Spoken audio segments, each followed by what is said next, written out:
Well, hello there, humans, hippies, earthlings, whoever you are, wherever you are, whatever you're doing, and if you're lucky enough indeed to be doing it too. Welcome back to the channel, and today we're going to talk about the selector, the Vector. That's right, the V, the big V for victory. Victory. Oh my God, I apologize in advance for any dad puns that will be coming your way. Now, the Vector got a big change. Some would say a nerf, some would say a buff in patch 0.150. I was a little bit ambiguous when I said that it had been marginalized. I didn't actually mean that it was a terrible thing for the Vector. I actually meant that it was now less specialized as a weapon. And it was always the case that the Vector was a gun that I drop for the M416 or something at the start of a hot drop because, well, look at it this way. The Vector only ever had 13 in the can. It could get 13 when you picked it up first time rounds, and it took 6 rounds to kill a target with the Vector. So you're in these situations where you'd run this gun, the M416, before you'd run a Vector, because the M416, even without an extended magazine, had 30, and it could kill someone like 5 times over. So there was a real joy to having a very mid-range kind of performance level across all areas, like 30, 40, 50, 100, 150, 200, 250 meters in your sprays, and that with an M416, versus the absolute specialization that was the Vector in the up close and personal, let's get into our face kind of gunfighting. You had to get an extended quick draw magazine, you had to get a vertical foregrip, a compensator, a tack stock, all those things, and then you ended up with a gun that had 25 rounds in the clip and was more effective.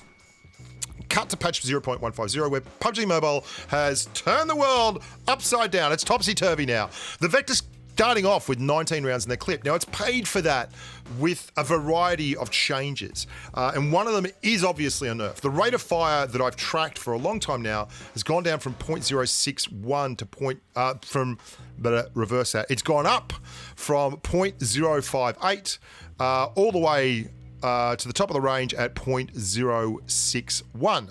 Now, that's a biggish jump, and it's affected the rate of fire and time to kill. The time to kill now is 0.305. Now, 0.30 is kind of a magic barrier. It's like the 4-minute mile for guns in PUBG Mobile. If you can clear a level 2 vest in under 0.30, I'd consider you elite at that particular skill. And the Vector is no longer elite, super elite at that particular skill, but it's within the margin of error, and it's picked up so many other things along the way that I still consider it an outstanding close quarters weapon. I'll give you some examples of that. The Graza are 0.237. The barrel is 0.285. The old standby, the AKM is 0.297. The King, the undisputed King, is the Mark 14 at 0.18. It's like lights out the best. Your M249 is 0.243. Which is just a shade outside the Graza, but it has that huge clip and all the recoil that goes with it. The Uzi is the undisputed king of the SMG time to kill now at 0.259. Now, all these things are beautiful numbers and all that, but what about how the gun plays? Well, the big pickup for me here is that the Vector now runs a 9mm round. Now, that serves as I feel like it's got a faster shell velocity and therefore has extended its range a teensy-wincy little bit. I mean, you can see here, it's still not amazing, but it's hitting that target down here. And the fact that it's a 9mm round allows you to pack in the enormous amount of shells you need when you're playing with a Vector, because the rate of fire being so quick and the magazine size being smaller, even when extended, than a standard kind of 5.56 AR 7.62 thing. You need all those extra shells. And the 9mm round is tinsy-wincy, very, very small. Very easy to carry a whole hell of a lot of 9mm as Bushka potatoes out and misses some shots. And that means that you can get the gun to work very, very effectively and carry enough rounds to actually be successful with it. And that's a big deal, because in the old days, as you know, if you're running a 7.62 AR, you can get like 200 rounds in it. It's taken up most of your freaking backpack, along with your med kits and everything like that. You put 250 rounds of 9mm in there, you can carry 1,000 of the thing. It's brilliant. The other thing that's really helpful now, and is a bit of a quality of life improvement for the Vector, is the fact that the Vector rocks a tack stock and an extended quick draw mag, and you need those things to make it the best possible gun it can be. You make me want to be a better gun, baby. tac stocks are everywhere because the M416 takes one, the M16A4 now takes one, and the Mark 47 Mutant now takes one. So they've increased the drop rate of tac stocks, at least personally, anecdotally, that's how it feels to me. They've likewise just the number of extended quick draw mags that are now doubling up as pistol magazines has gone through the roof, and you can find extended quick draw mags everywhere. They're like a dime a dozen now on the floor of boot camp and military base and everywhere like that. You'll be just picking up extended quick draw mags and throwing them away, using them as frisbees. The things are freaking everywhere. They're common as muck, and that means that you can really kit excuse me, a Vector out and then just find a compensator or a suppressor for SMG if you want, and put a vertical foregrip on it, and the Vector is bang, it's mint. It's as good as it's going to get, and that's great because it used to be a real issue in the past. You'd run the gun hoping to pick up the pieces for it as you went along, and if you ended up in a big, prolonged, drawn-out fight where you were losing ammo and you didn't have enough gear with you, it was a negative, and it was something that could get you killed. The problem I have with the Vector is it still feels very specialised to Sanok, but that's okay. I mean, I like the nuance in PUBG Mobile, and the Vector is just another part of the rich tapestry of the PUBG Mobile multiverse. What do I mean by that? Well, if you're on the wide plains of Miramar or on Erangel, where the grassy fields are swaying in the wind, you're going to find that you're going to have more of these 150-metre engagements, and that's where your DP28s and your M416s are going to be far more effective as a primary slot weapon. The big thing about a gun like the M416 is the return in close quarters is average, right? Even poor. But it doesn't fall in any specific category. Like it doesn't fail in any specific category.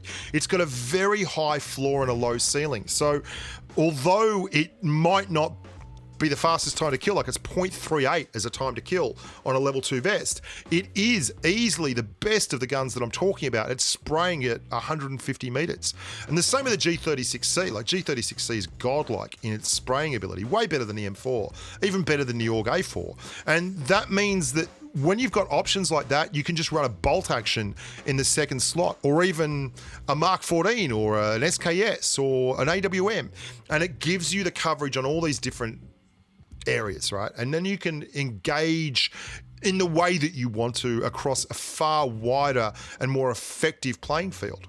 The Vector doesn't give you that. So you're going to struggle to convince me that this gun has improved enough in terms of the base quality of life stuff to actually get away with it as you get on different maps. But on Sanok, man, this gun rocks my world. It's still very, very good at the CQC, and it's got a little bit better at the long-range stuff, at just dealing with people at the 75-meter mark, because I feel like the shell velocity is a little quicker, which is important when we talk about this, and it's so much easier and has like 25 rounds versus 33 rounds. It's an extra eight in the clip. That extra 8 in the clip is enough to kill a whole other player, which is a big change. Like, that's not a little thing. That's like a 30% buff to the amount of rounds that this gun can carry.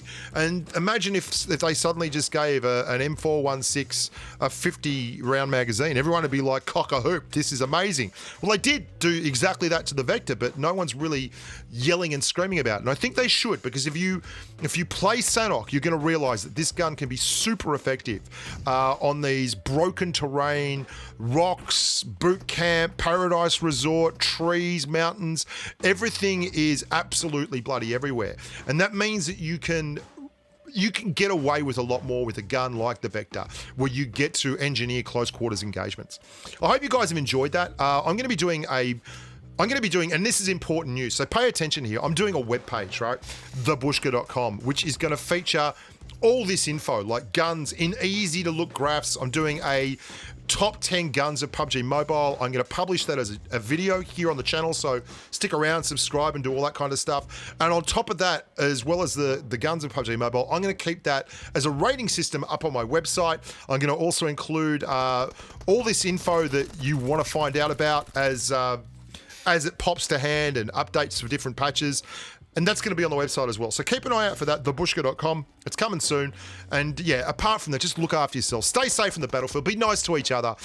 Be good if you could share the videos. And as always, Bye for now. See you later. Au revoir. Happy days. Every PUBG Mobile player must watch this. World record. No one will tell you this. More of the same.